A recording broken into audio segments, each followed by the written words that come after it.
Hello, okay, so in my last video I got cut off, but here is the final product. I ended up adding a little bit of my silver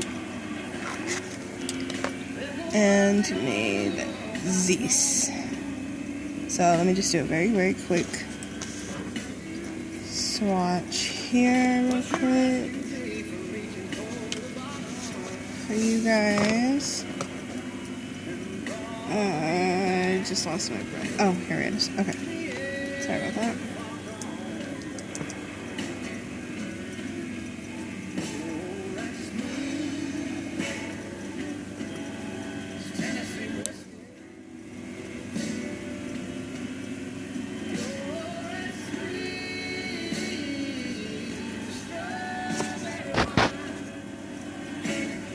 That's gorgeous. I love this.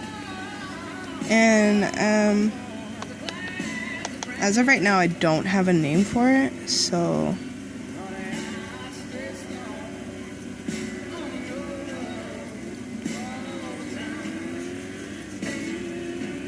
that's so beautiful.